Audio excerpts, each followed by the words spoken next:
Hey guys, welcome to When Spirit Talks, a podcast that explores the realm of spirituality. This week, we have the pleasure of welcoming my dear friend Joe Smith, where we're talking about light language, stepping into your soul truth, and how to stop playing the comparison game. Joe shares how she channels her beautiful soul remembrance artwork and how you can see the story of your soul in the language of light codes. Spirit came through before we even started recording, but it was only after Joe shared her interesting story about her connection to Spirit that we put two and two together and then got confirmation on the spot. I pulled the card of the episode during our Spirit segment at the end and shared how that card related to Joe as well as the message it had for everyone listening. Joe Smith is a multi-dimensional channel, healer, teacher, and artist. Joe uses her channel to source to be a spiritual leader, acting as a bridge between worlds for her clients and to help deepen their relationship to Source. She empowers her clients to remove the masks that they wear in the business, to unleash their power and be the icon that they know they already are. I can't wait for you guys to hear what's in store for this episode because it's truly fascinating information. So let's get started.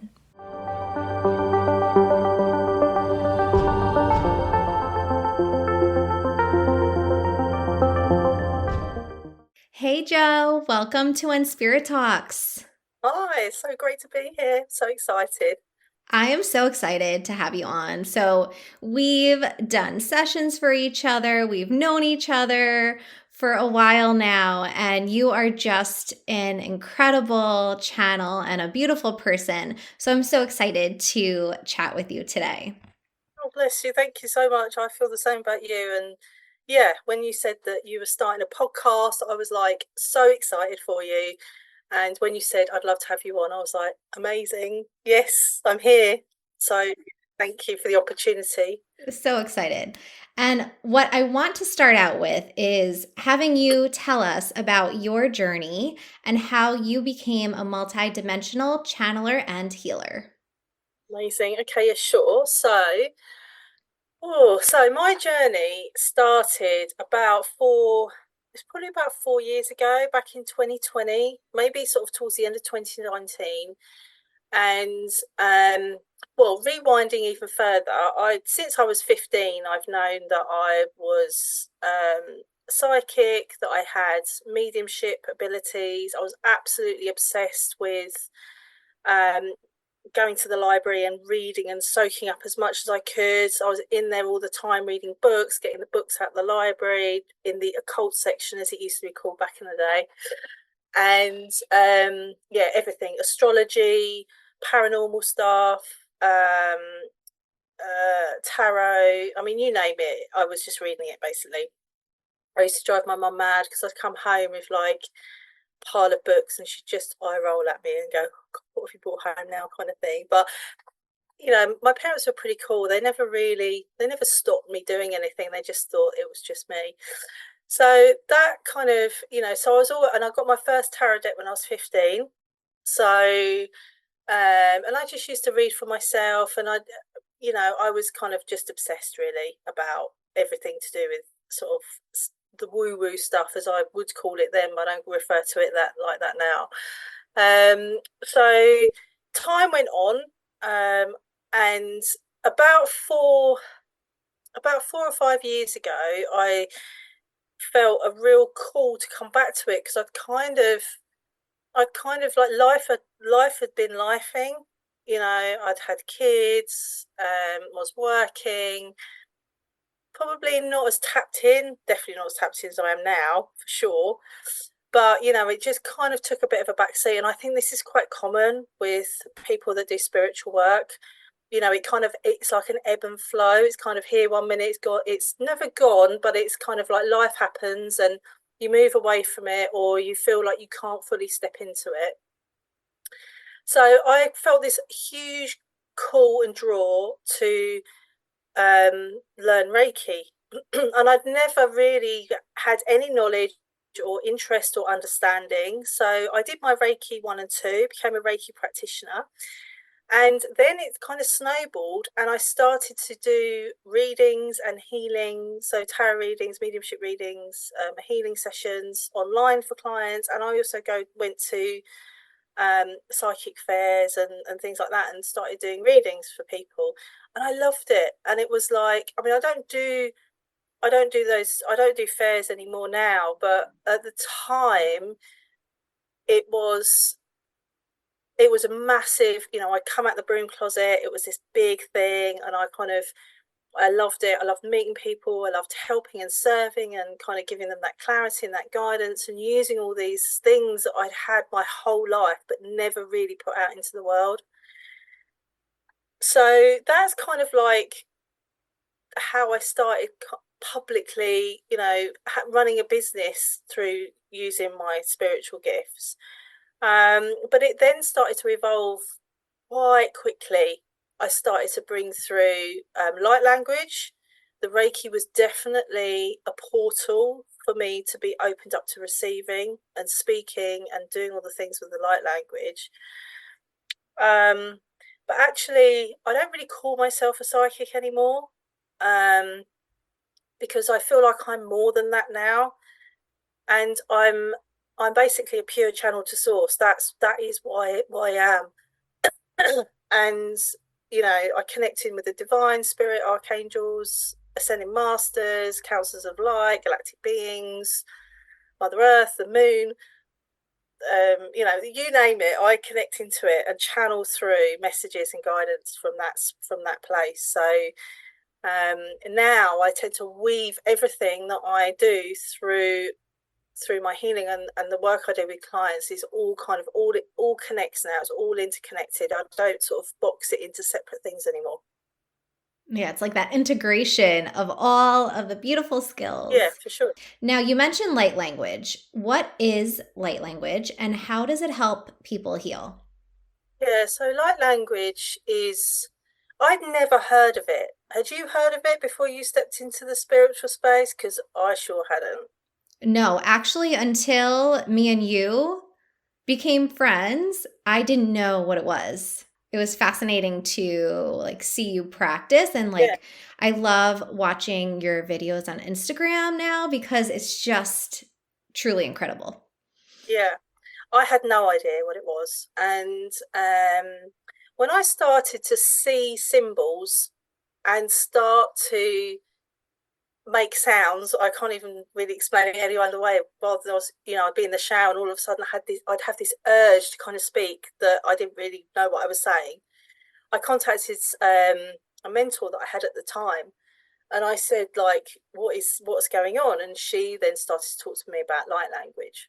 And I was like, oh, so then I got online and had a good old look around, and I found loads of people out there speaking it, writing it, doing their thing with light language.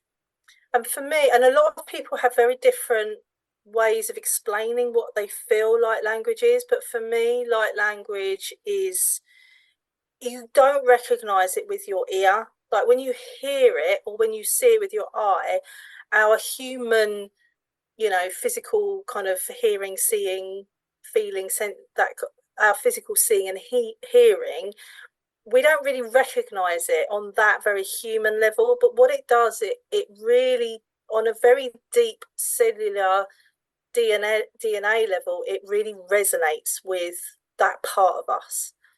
And which is why when you hear it or when you see it, there's this bodily response of an overwhelming sense and feeling of knowing, of you all got spirit confirmation. I've got the goosebumps now, so I'm supposed to be talking about this for sure. um it's this sense that you just feel like you've come back home to yourself. And it can bring emotions up in you. So the healing part of it is where, because it integrates so deeply within you, it can bring to the surface the very deep emotional stuff that we generally push down because we don't want to look into it. It brings it to the surface without you really having any control about that. So very often clients will say to me, it's brought them to tears. They have this overwhelming sense of relief, that they then begin to see visualizations and have stuff going on for them, whether that be inner child work or any pain or trauma or anything that they've been um, constricting themselves around, that kind of thing will come up through it. And it's it's not just healing, it's very activating as well. So it can activate your light language if you were to hear it or read or see it. And light language, you will hear a lot of channelers talk about light language from different galactic, from different star beings and things like that. So you'll hear like Palladian and Andromedan and Arcturian and all those kind of things. But I actually channel light language from a much broader spectrum as well. So I will channel light language through from the Ascending Masters, from Jesus, Mother Mary, Metatron. Metatron is a very significant guide for me. And other archangels will bring forward and communicate with me through the power of light language, not just from sort of the more sort of galactic star family type beings. So light language is a really, the resonance of it can also help people through their process of ascension.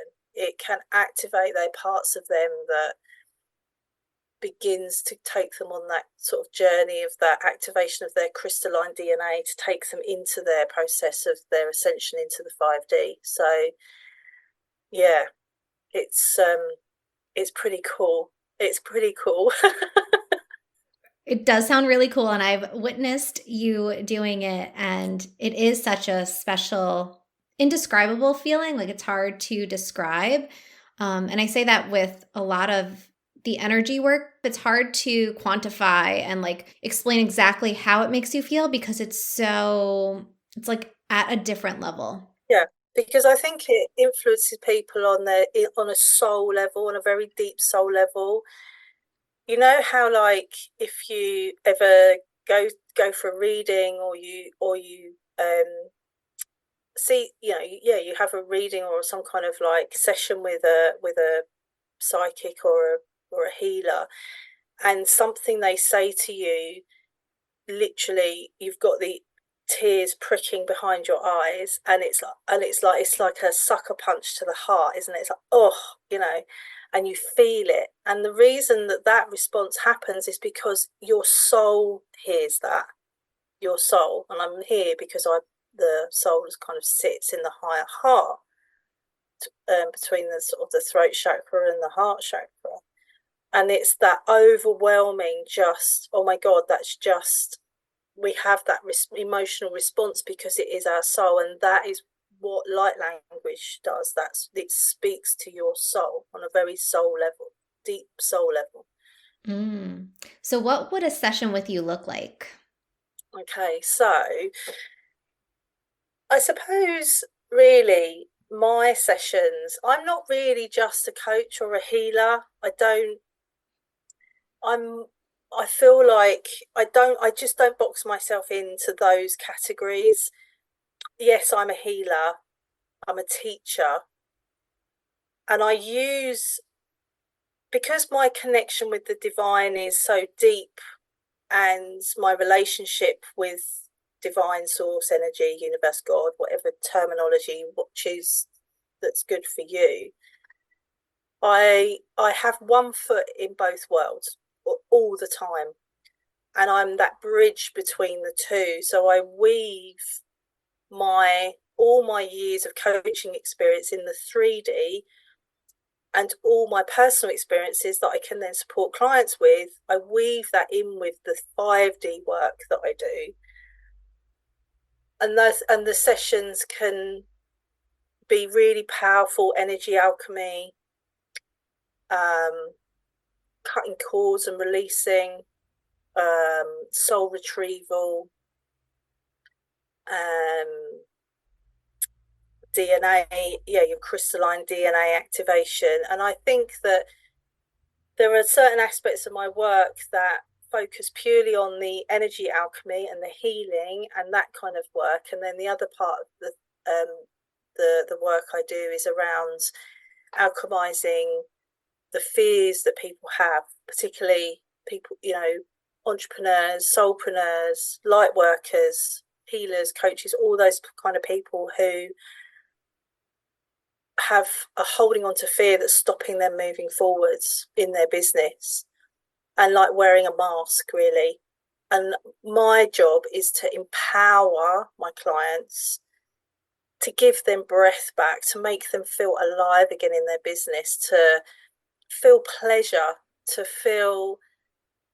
not feel that there's loads of pressure around what they're doing, but to feel that pleasure and have flow and joy.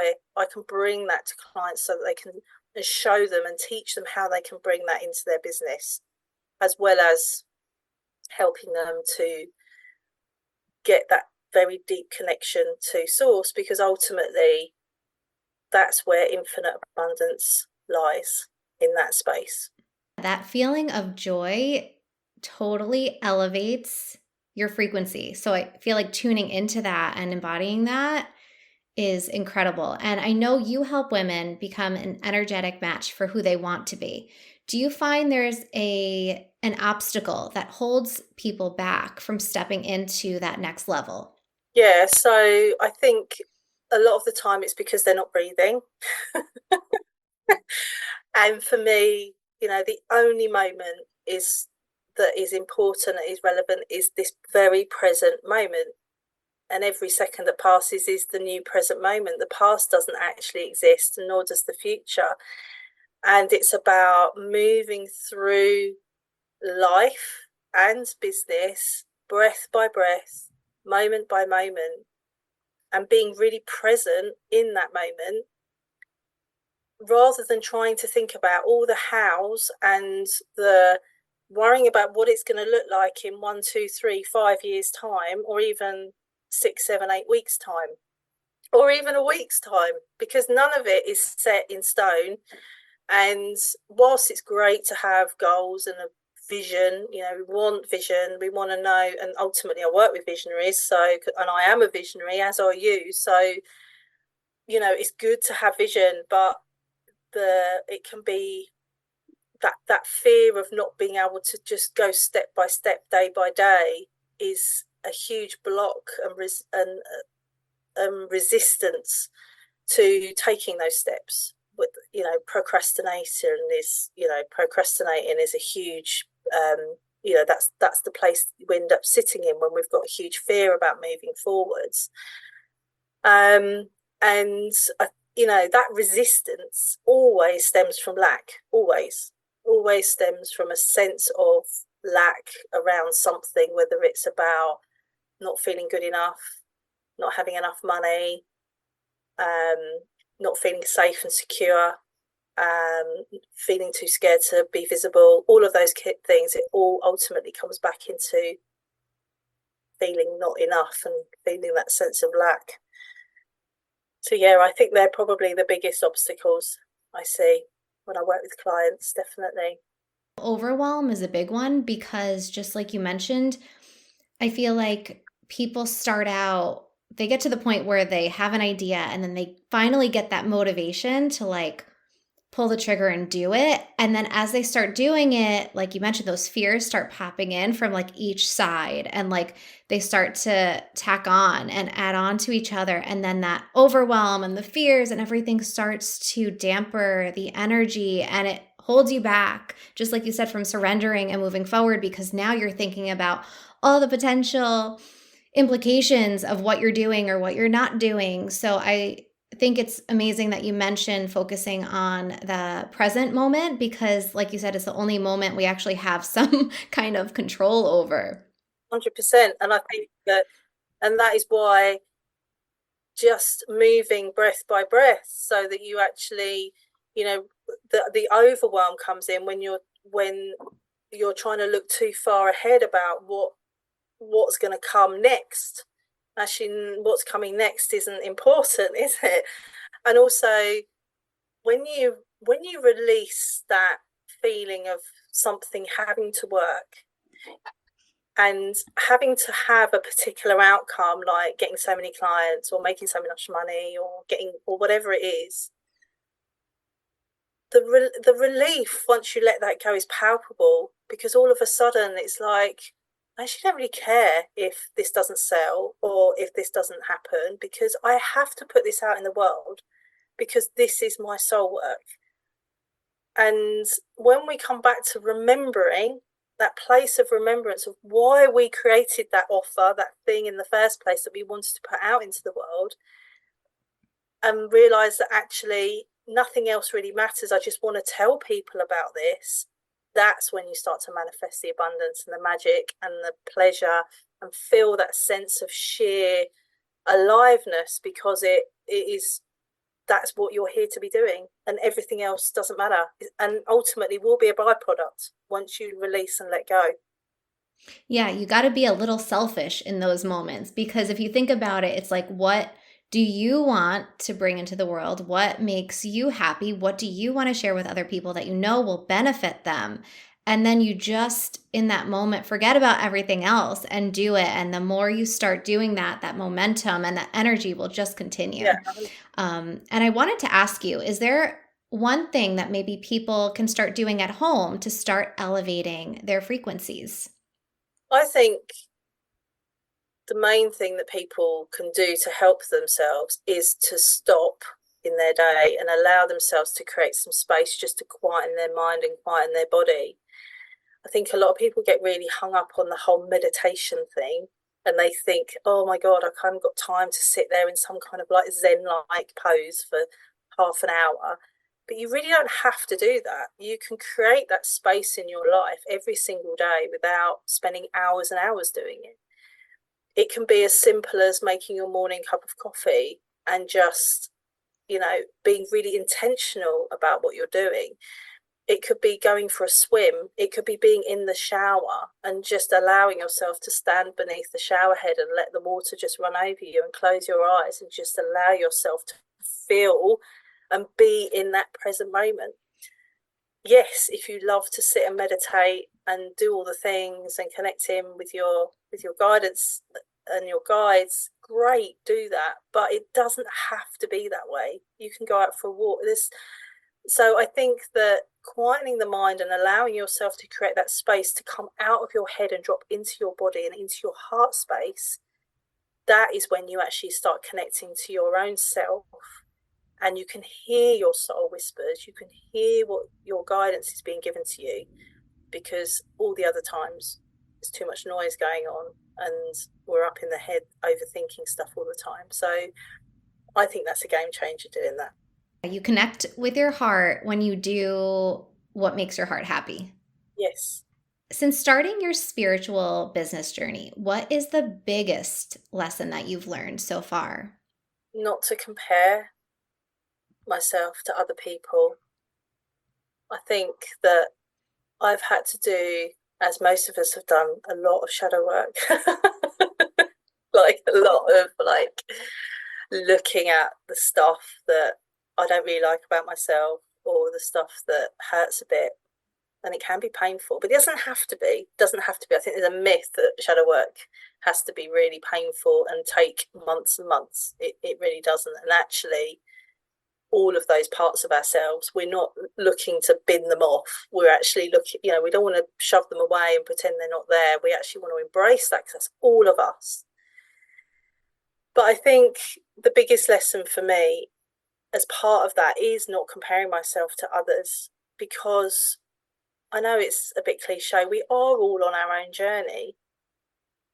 And actually, when we accept ourselves for who we are fully, wholly, even the bits of ourselves that we don't really like, and even the bits where we might blame ourselves and shame ourselves around certain things, when we accept all of that, we can then recognize that we are actually our own icon. We are already that icon that we want to become, but we're already it now.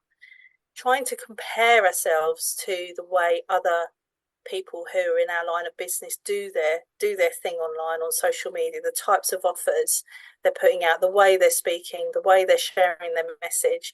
If we try and share a message in that way because we see that they've got tens of thousands of followers, hundreds, and they're really successful, it won't work, because it's not.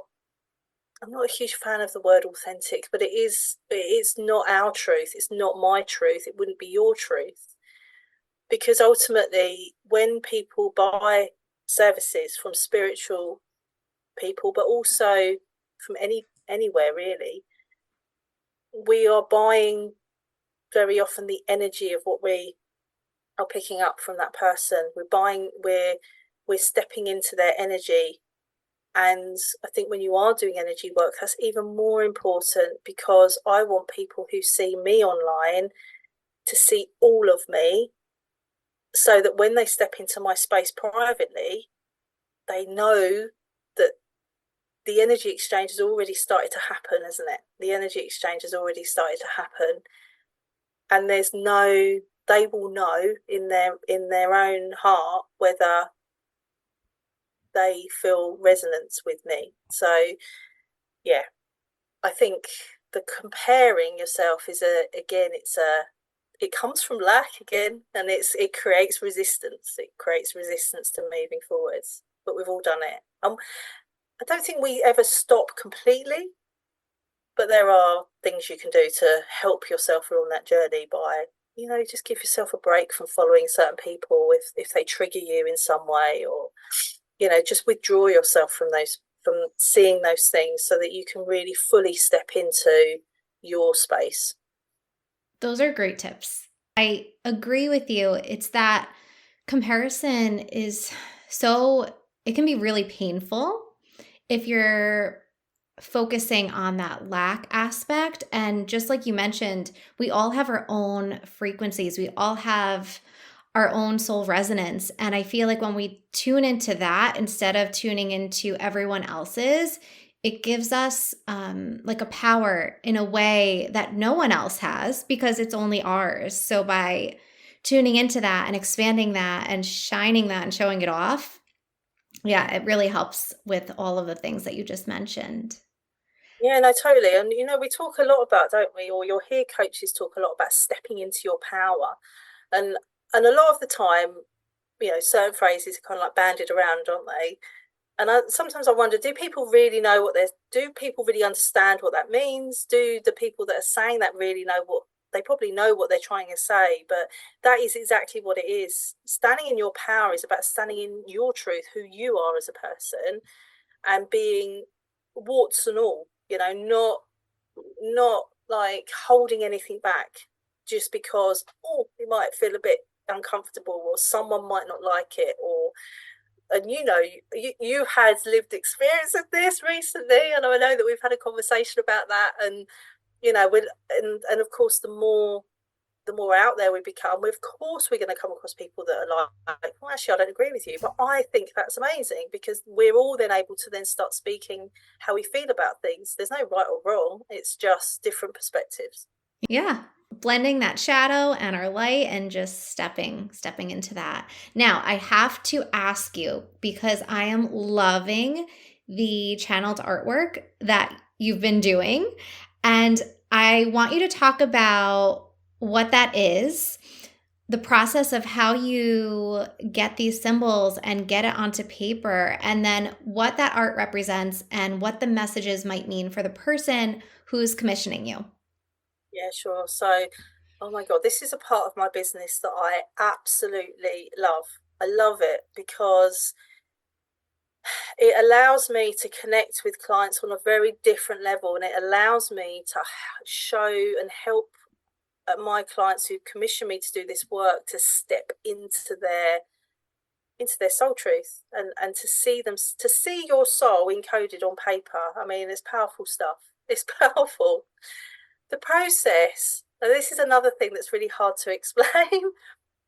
When someone comes to me because they want to commission me for a piece of soul remembrance artwork, is kind of what I call it. Once they give permission, to me and give the consent to step forwards into that space, I will open a very sacred space, open a very pure, clear channel to source. And at that moment, I will firstly, as I tune into the client, and then ask their guides to step forward. It's always their guides, it's not mine, because I'm connecting with them. I will generally receive a vision in my mind's eye of like what the what the image is going to look like in terms of sort of the main, not the coding at this point, but the actual picture. What's it kind of gonna look like? And then I just sketch that out on a piece of paper very roughly, and then I ask for further clarification what that's going to look like. And then at that point, I then start to put it all onto paper. I'm in quite a trance meditative state when I'm doing this. I'm not really that aware of what I'm doing or how it's going to look at the end of it. I really have no idea until I stop and bring myself out of that energy, and I'm looking at it and thinking, oh wow, that's pretty cool. And I will create it, and then I will then ask, as I'm pulling it together, I'll see codes, and I see them in my mind's eye, I hear them, I feel them in my body, and it's as though, it's like an automatic channeling kind of process, really, where they just come through. Can't really describe it in any other way than that. It can take me several hours to produce the final piece. But everything, every dot, every line, every piece of coding that I draw is very, very specific. It's not randomly placed on the piece of paper. It's it there's a it it's very specific. I'm told where I need to put them as I'm moving, and the colours that I use, and the materials that I use is all very much part of the process of connecting in with that client. So yeah, and then I have the finished piece, and then they receive it, and it's generally on. I create it on like a heavyweight A4, which is then mounted in A3, or I have done a canvas as well. I do canvases, so but yeah, that's the process. And when the client receives the piece of artwork, 9 times out of 10 they cry. not because not because they don't like it, but because they feel seen. They just feel seen because it's them. It's them, and they don't even really understand what they're really looking at.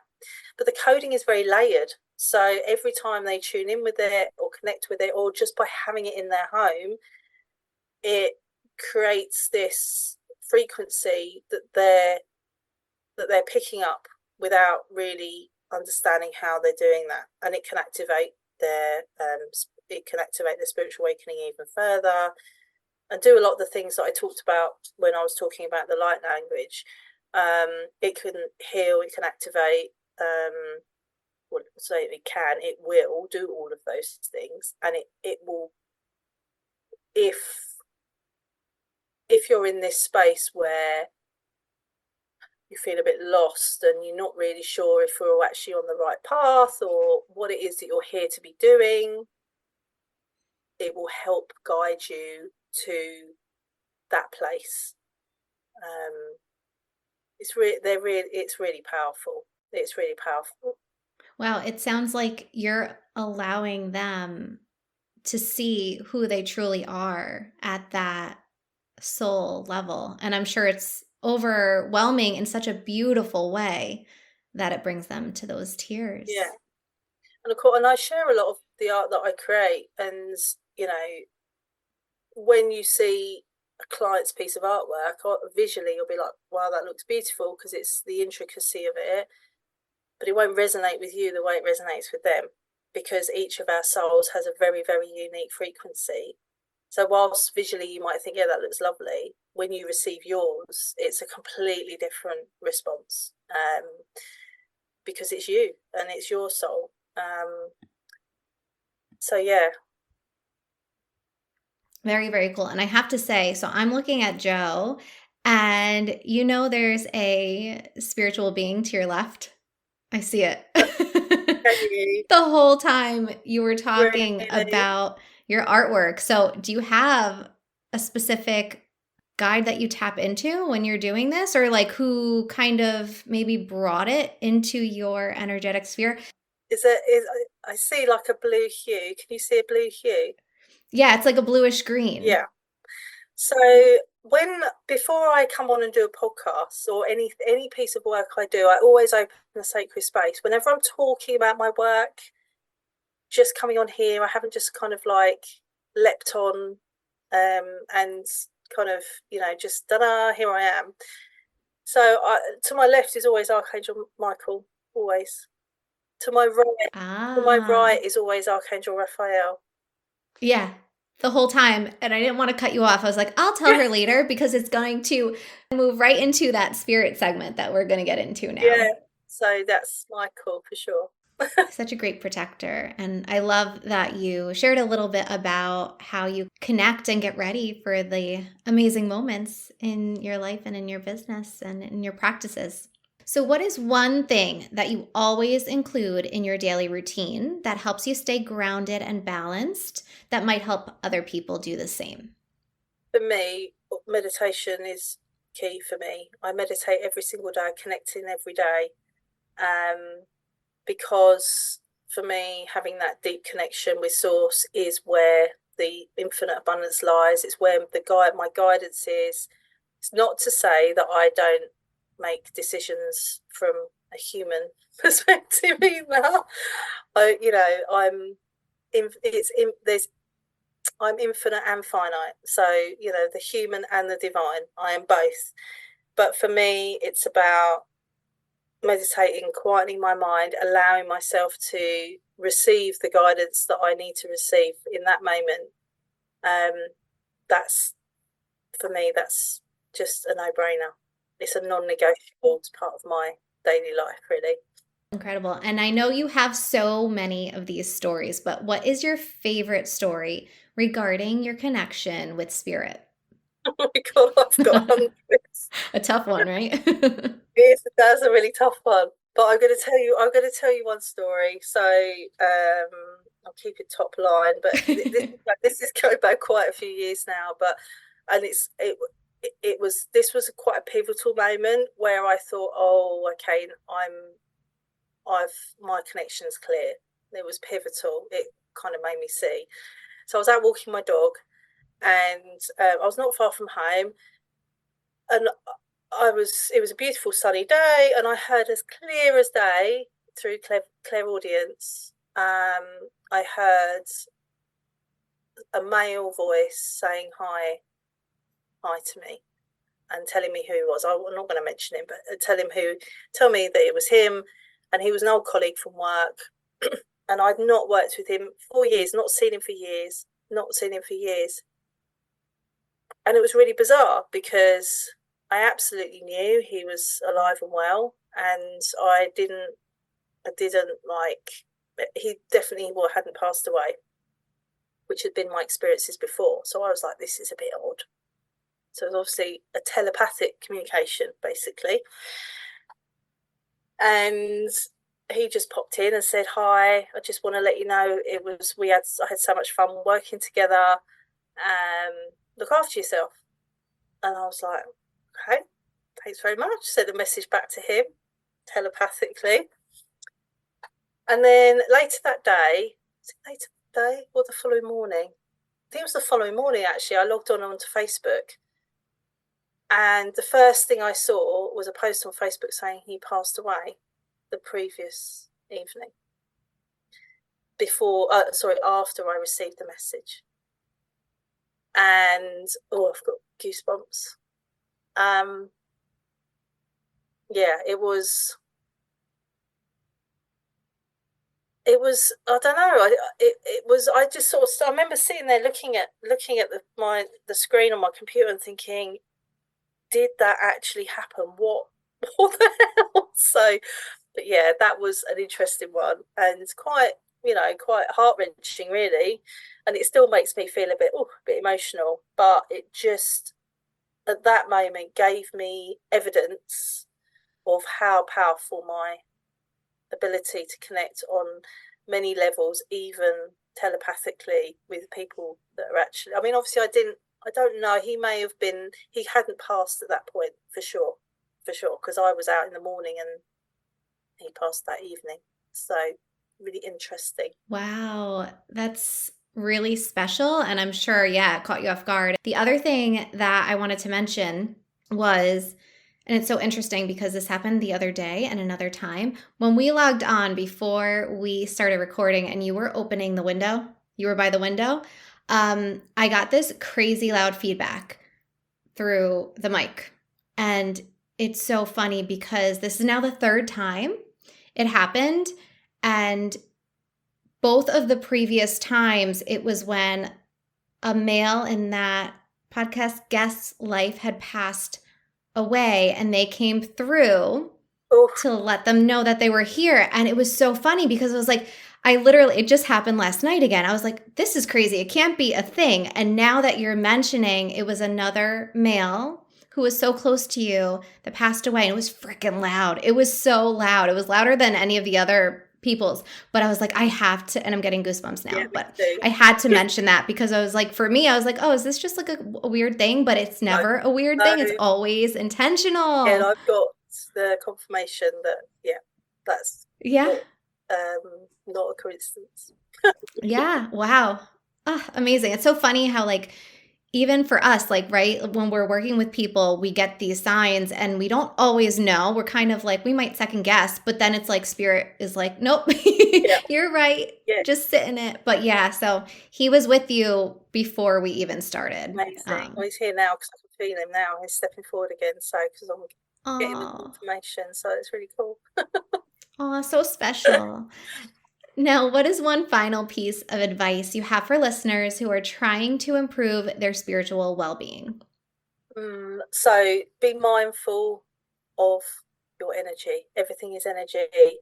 What you read, what you watch on the TV, the people that you surround yourself with, everything.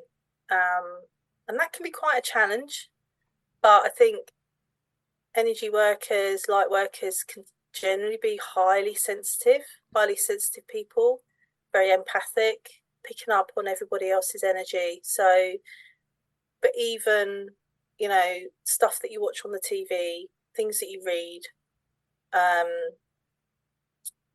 just be mindful of that,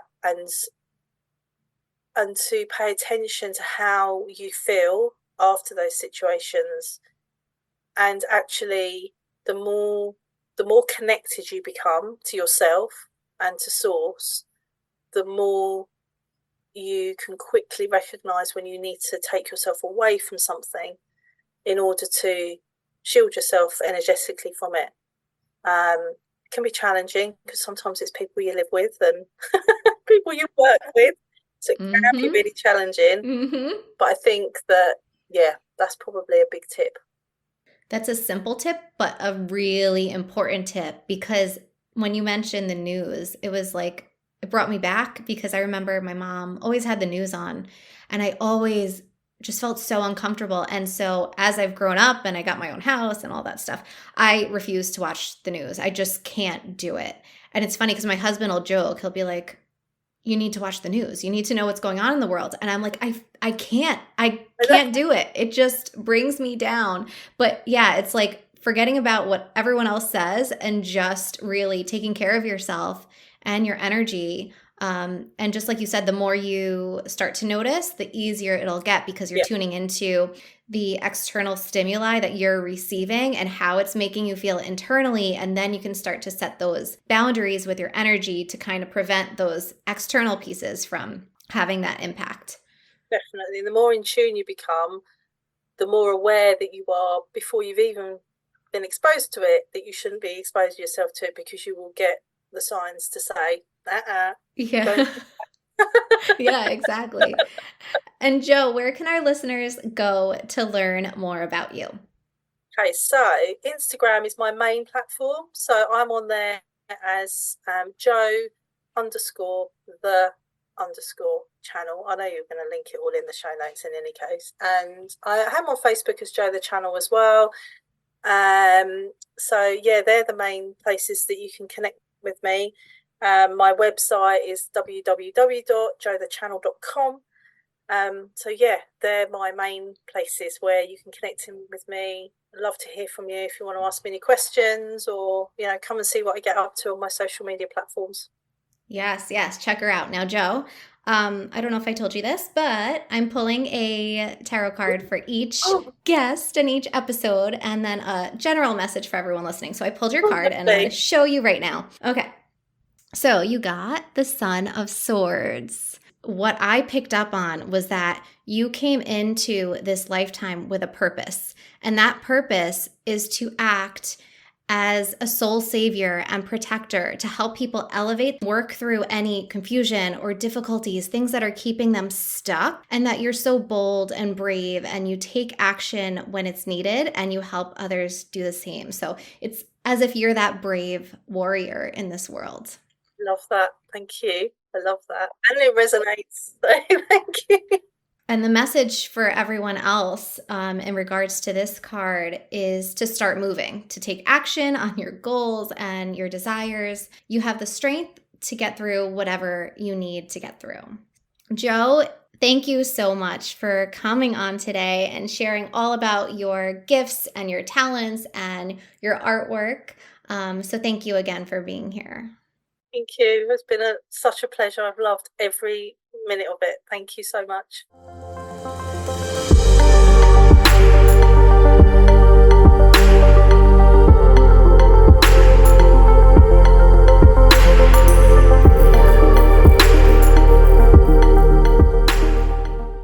Thanks for listening. If you enjoyed the podcast, don't forget to follow, subscribe, or leave a review. You can connect with me on Instagram at I am Stephanie Ruth, or visit me on my website at liveandbreathereiki.com. Until next time, don't forget, when spirit talks, it's time to listen.